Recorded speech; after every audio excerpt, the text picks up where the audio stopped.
This video is about, I guess, the bond between, the virtual world and the real world.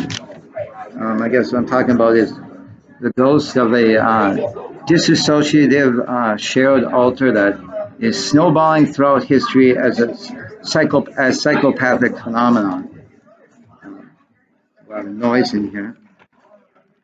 Basically, let's see here if I can get back to one of my notes.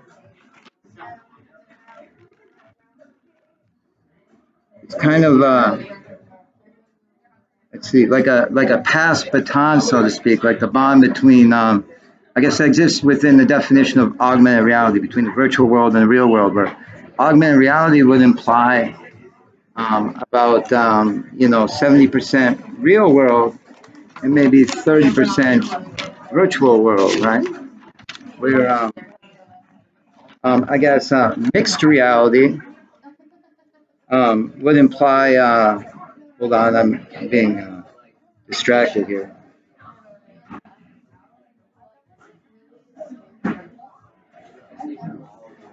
Say mixed reality would imply a much looser bond between virtual world and reality, where you have 50% virtual world, 50% um, yeah, 50% real world, where you could go so far as to have 70% virtual world and 30% real world, right?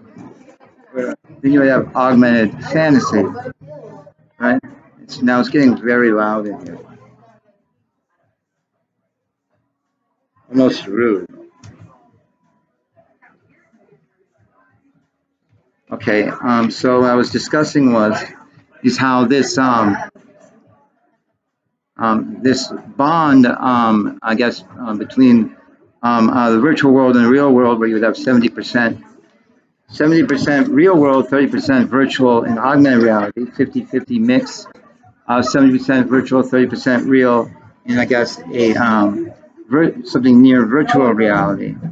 But I guess, hold on one moment.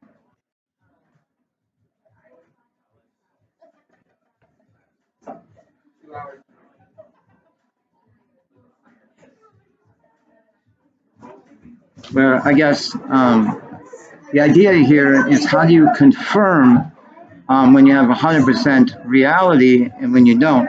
How do you confirm you have 100% virtual reality and when you don't? Where does the I guess the bond here that I guess defines what is the what the percentages are there between 70% reality, 30% fantasy, and so on? Who is providing that unit of measure, and who defines, I guess, what integrity is in such systems where I guess trying to define what is real and what isn't is important. One moment.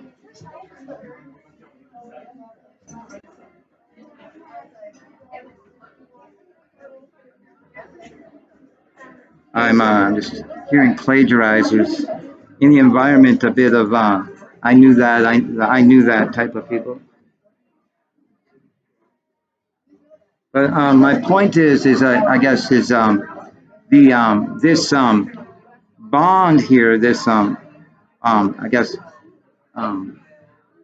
definite, those who would define, I guess, what is true and what isn't, what the percentages are here between fantasy and reality, what I guess is what the judgment of objective reality is.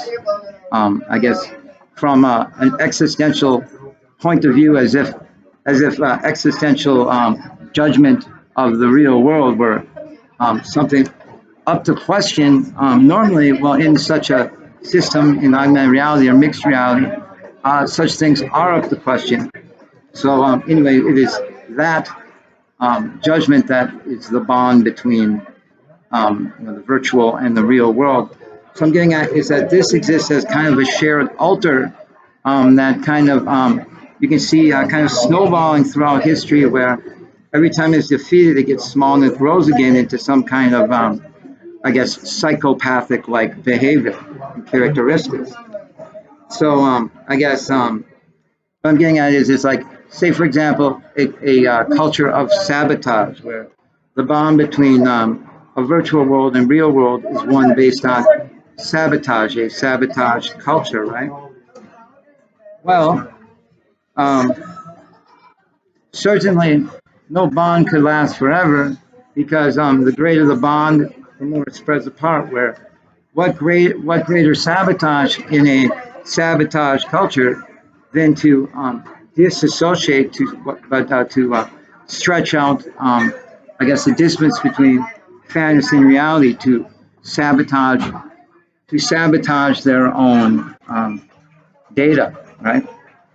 And therefore, what you get is when the real world is subject to interpretation by third parties or virtual systems and so on, you get something like Protagoras, the famous sophist or practitioner of rhetoric, who would lie and claim to have had conversations with the gods in the forest or whatever, who told them a fable or this and that, some story or some judgment in which the audience, although they thought wasn't true or thought was incorrect, or which I guess contradicted their morals, um, they were unable to contest Protagoras, because if they protested what he said, it would protest all the wisdom that all of them were taught in Greece, and therefore they did not have the courage to challenge him, which led, of course, to the assassination of Socrates.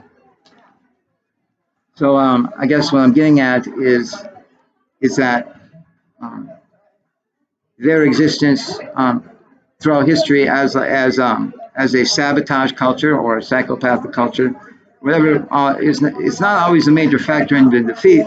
The major factor in the defeat is when I guess a bond is based on some kind of conviction, something tangible, but something intellectual, logical, rational, something that can say can understand, interpret what I'm doing, add to it, and associate, I guess, with people like me on, I guess, breaking down any discrepancies there, and replacing it with the proper existential reality based on, rooted in science and falsehood, fiction. And that oftentimes it's typically morals or conviction, people you can trust, people with integrity. It can be royals. Throughout history, I guess, people who would be kings or the royal party of countries, it wasn't so much that people were afraid of their magical powers, it was that they existed over time as a trustworthy people, people that could be counted on, people that, I guess, were sincere and reliable, and that is how throughout history that you ended up with nobility. That when nobility wasn't needed, it was kept as kind of a standard to always be able to turn to in time of worry. But all nations have, I guess, something like that, and I guess it's just a matter. What I'm getting at is that the bond is a matter of conviction, where it's always been, I guess, a challenge to some philosophers. Like when an existentialist perhaps is asked, if a tree fell in the forest and nobody was there, did the tree still fall in the forest? Well, I mean, only a dishonest person is going to take more than a second to answer that and tell you, well, obviously, if no one's there, the tree still fell in the forest. It goes back to when Socrates told Protagoras in the famous dialogue. He told Protagoras, I said, I don't think virtue can be taught. Protagoras said, well, I mean, I can't disagree more. That's all I teach. As we know, it's all Socrates was intending to, I guess, lead to teaching was ethics, right? I mean, I guess it's when Socrates is telling Protagoras, I don't think virtue can be taught to you, because he thought that such a person did not have a conscience, and such a person therefore could not distinguish fantasy from reality, could not act as, I guess, a shared altar or culture among society, because it did not understand human beings as they naturally are, as too much of a minority.